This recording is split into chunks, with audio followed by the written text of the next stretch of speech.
درود و سلام کا نذرانہ محبت و عقیدت پیش فرمائیں۔ پڑھیں اللہم صلی علی سیدنا و مولانا محمد وبارک وسلم صلاۃ و سلاما علیک یا رسول اللہ، صلاۃ و سلاما علیک یا نبی اللہ یا حبیب اللہ۔ زمین سے آسماں تک، آسماں سے لامکاں تک ہے، زمین سے آسماں تک، آسماں سے لامکاں تک ہے۔ کہاں کھولے تھے گیسو یار نے، خوشبو کہاں تک ہے۔ کہاں کھولے تھے گیسو یار نے، خوشبو کہاں تک ہے۔ وہ جو نہ تھے تو کچھ نہ تھا، وہ جو نہ ہو تو کچھ نہ ہو۔ جان ہے وہ جہان کی، جان ہے تو جہان ہے۔ جس سہانی گھڑی چمکا طیبہ کا چاند، جس سہانی گھڑی چمکا طیبہ کا چاند، اس دل افروز ساعت پہ لاکھوں سلام، اس دل افروز ساعت پہ لاکھوں سلام۔ شہر یار ارم تاجدار حرم، نو بہار شفاعت پہ لاکھوں سلام۔ حضرات، اپنے آقا کا میلاد ہم مناتے ہیں اور اس کی تاریخ 12 ربیع الاول ہے۔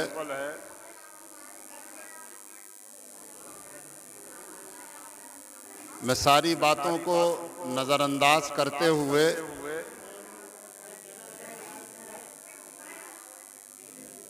حضرت شیخ مہدی الفاسی، جنہوں نے دلائل الخیرات، جو علامہ شیخ سلیمان جزولی رحمۃ اللہ علیہ کی ایک کتاب ہے درود شریف میں، اور وہ بارگاہ مصطفیٰ میں مقبول کتاب ہے، اس کی شرح لکھی ہے علامہ شیخ مہدی الفاسی نے، اور اس کا نام ہے مطالع المسرات شرح دلائل الخیرات۔ آپ نے اس میں لکھا ہے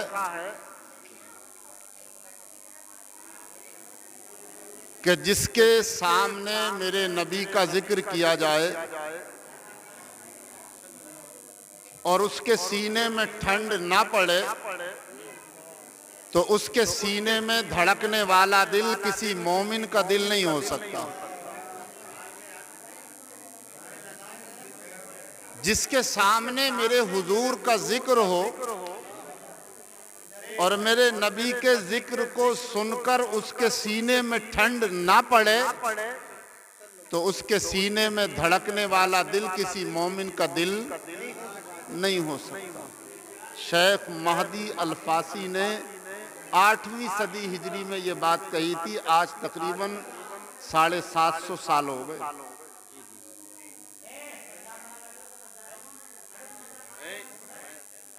میرے مصطفیٰ کریم کی عظمتوں کو اگر آپ جاننا چاہتے ہیں کہ اللہ نے انہیں کتنی عظمتیں عطا فرمائی ہیں، تو امام اہل سنت کا یہ شعر کہ فرش والے تیری شوکت، شوکت کہتے ہیں مقام، عظمت، بلندی، آدمی کا شرف، اس کی حیثیت، کہتے ہیں فرش والے یعنی انسان، جانور، تمام مخلوقات، فرش والے تیری شوکت کا علو، علو مانے بلندی، عظمت، فرش والے تیری شوکت کا علو کیا جانے، خسروا عرش پہ اڑتا ہے پھریرا تیرا، خسروا عرش پہ اڑتا ہے پھریرا تیرا۔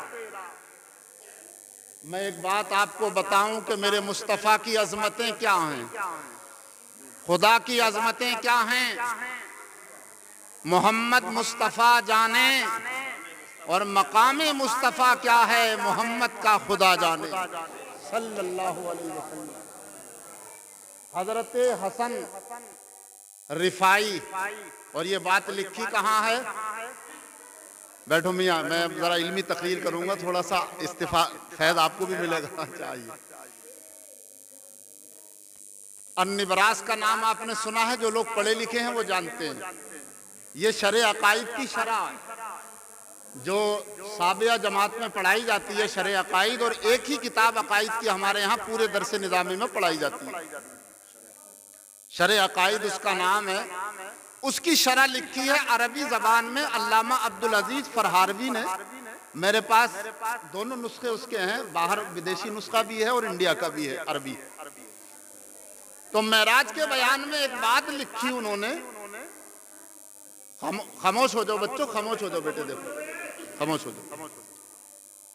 کہتے ہیں ایک مرتبہ میں نے پرواز کی، اڑا، ہاں میں اڑا، اور اڑتے اڑتے 7 لاکھ عرشوں کو پار کر گیا۔ کتنے؟ 700 الف، 7 لاکھ عرشوں کو پار کر گیا۔ فرشتوں نے روکا، حسن رفاعی کہاں جا رہے ہو؟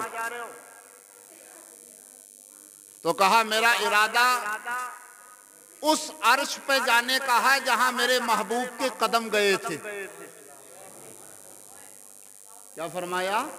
میرا ارادہ اس عرش تک جانے کا ہے جہاں میرے محبوب کے قدم گئے تھے، اور میری تمنا ہے، میرا وجدان ہے، میری خواہش ہے کہ جس عرش پر مصطفیٰ کے قدم لگے تھے میں اس عرش کو اپنا سر لگاؤں۔ حضرت حسن رفاعی، فرشتوں نے کہا اگر تمہارا یہ ارادہ ہے تو لوٹ جاؤ، ارجع یا ابو الحسن، اے ابو الحسن رفاعی لوٹ جاؤ، اس لیے کہ تم ایک زندگی نہیں، اگر تمہاری 7,000 زندگیاں یا 700 زندگیاں بھی ہوں اور تم پرواز کرو تو مصطفیٰ جان رحمت صلی اللہ علیہ وسلم کے قدم جس عرش کو لگے تھے تم اس عرش تک تب بھی پرواز نہیں کر سکتے۔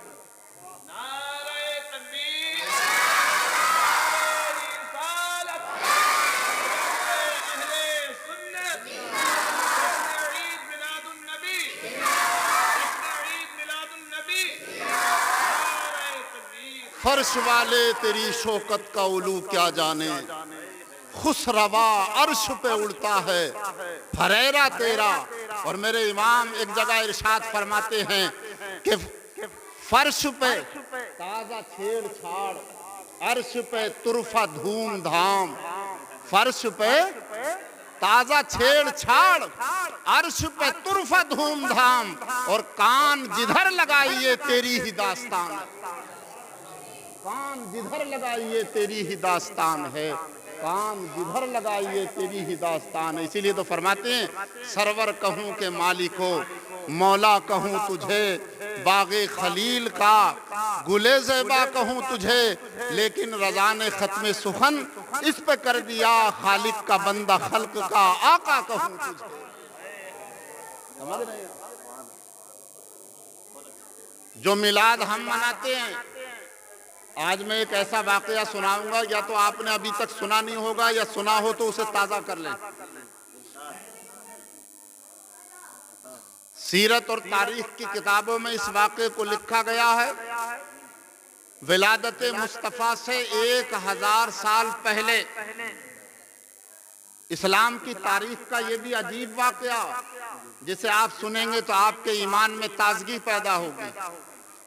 ہم ان کی آمد کے بعد ان کا جلوس منا رہے ہیں، لیکن ایک زمانہ ایسا بھی گزرا ہے کہ میرے مصطفیٰ کا جلوس حضرت آدم کے زمانے سے لے کر کے مصطفیٰ کی آمد تک برابر منایا جاتا رہا ہے۔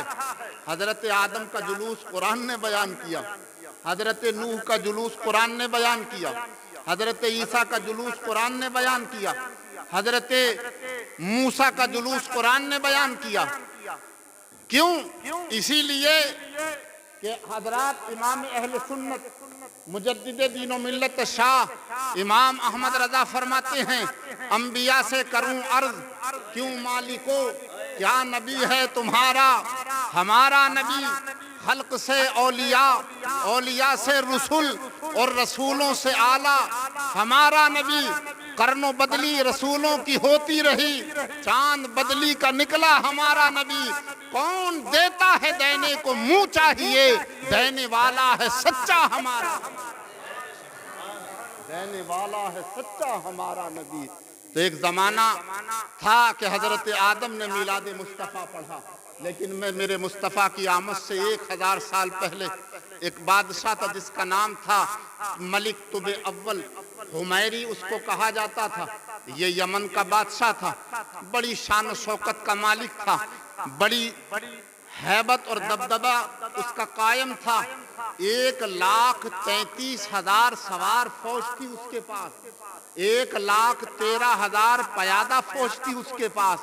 ایک مرتبہ اس بادشاہ کے دل میں یہ بات پیدا ہوئی کہ اللہ نے مجھے بڑی شان و شوکت دی ہے، بڑی عظمتیں دی ہیں، بڑی طاقت سے نوازا ہے، لاؤ نکل کے ذرا اطراف و جوانب پر اپنی ہیبت کا سکہ بٹھاؤں۔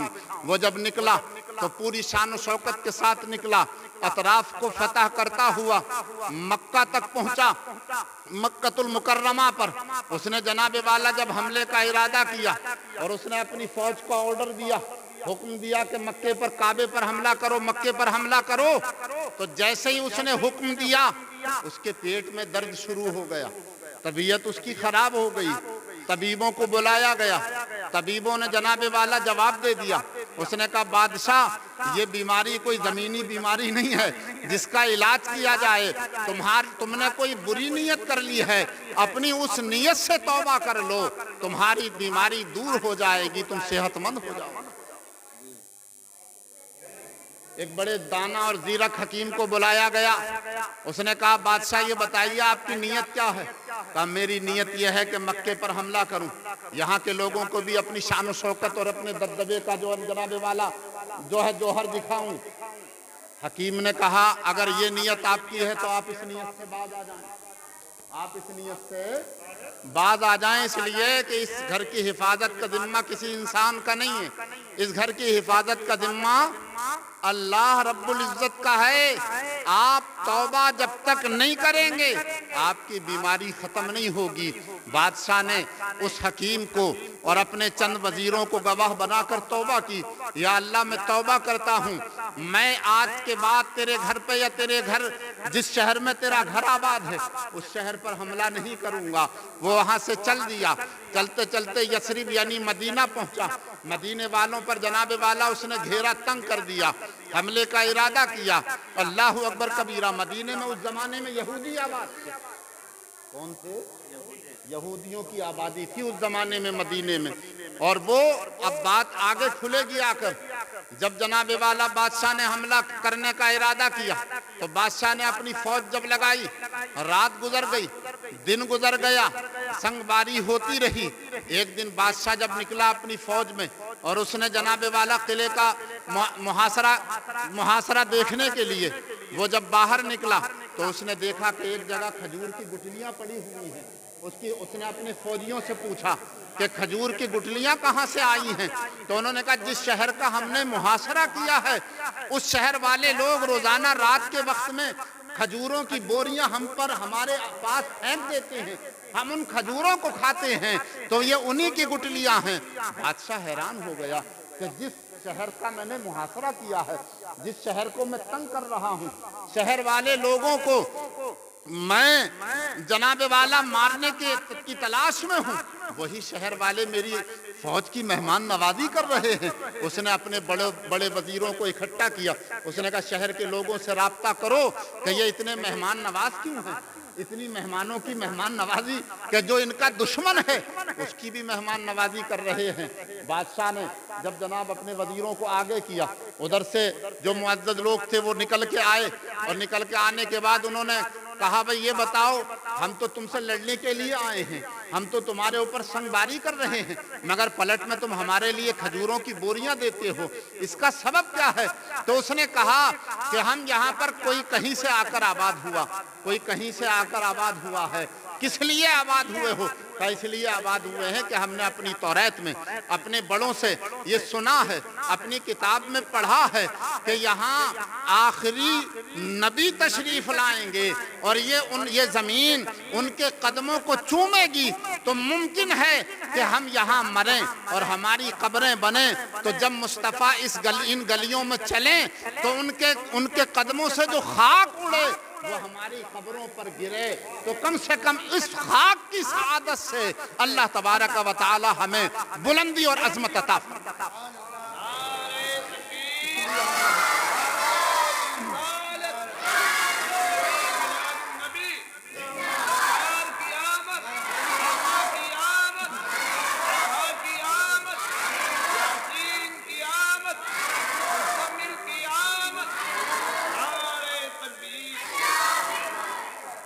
ہم اس لیے آباد ہیں، اور اس نبی کی ایک صفت توریت میں یہ بھی بتائی ہے کہ وہ مہمان نواز ہوں گے۔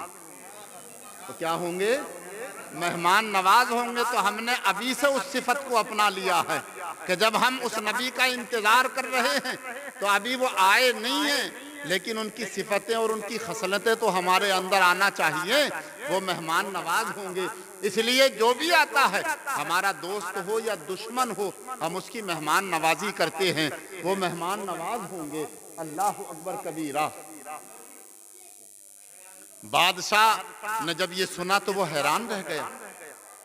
بادشاہ نے جب یہ سنا تو وہ حیران رہ گیا۔ اس نے کہا تمہارے شہر کا اندر سے میں معائنہ کرنا چاہتا ہوں۔ گیٹ کھول دیے گئے، دروازے کھول دیے گئے، بادشاہ اپنی فوج کے ساتھ اندر داخل ہوا، لیکن اب وہ فاتح نہیں تھا، مفتوح ہو کر کے شہر میں داخل ہوا، گویا کہ کوئی اور اسے فتح کر چکا تھا۔ بادشاہ کا دل اب اس نبی کی عظمت کے لیے بچھ چکا تھا، اس نبی کی عظمت کے لیے بادشاہ جو ہے سراپا نیاز بن چکا تھا۔ اللہ اکبر کبیرہ۔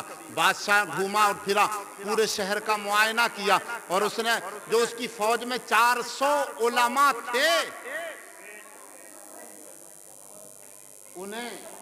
اس نے ان کے لیے اندر شہر میں 400 مکان بنائے، اور جو ان کے سردار تھے شامول نام کے ایک عالم، ان کے لیے ایک عالی شان مکان بنایا، اور ایک مکان اس کے برابر میں بنایا۔ فرمایا یہ مکان شامول تمہارے لیے، اور یہ مکان ان 400 علماء کے لیے، اور یہ مکان اس آخری نبی کے لیے ہے کہ جو یہاں تشریف لائیں گے تو سب سے پہلے قیام ان کا اس مکان میں ہوگا۔ اور ایک خط لکھا اس نے خط لکھا، اس خط کا مضمون یہ تھا کہ اے پیارے پیغمبر، میں اس شہر میں آیا ہوں، ابھی آپ کی آمد نہیں ہوئی ہے، میں انتظار کروں گا، اگر میری حیات تک آپ کی آمد ہو گئی اور آپ کی آمد کی خبر مجھ تک پہنچ گئی تو میں ضرور آپ سے ملاقات کروں گا، وگرنہ میرا ایمان ابھی سے آپ قبول فرما لیجئے، میں آپ کا کلمہ پڑھتا ہوں اور آپ پر ایمان لاتا ہوں، اور آج سے میں آپ کا متوالا اور دیوانہ بنتا ہوں۔ اور اس نے 400 علماء کو وہاں جو ہے ٹھہرایا اور کہا آج سے تم بھی اس آخری نبی کا انتظار کرنا۔ اللہ اکبر کبیرہ۔ وہ انتظار کرتے رہے، نسلیں بدلتی رہیں۔ حضرت شامول کی نسل میں 21ویں پشت میں حضرت ابو ایوب انصاری ہے۔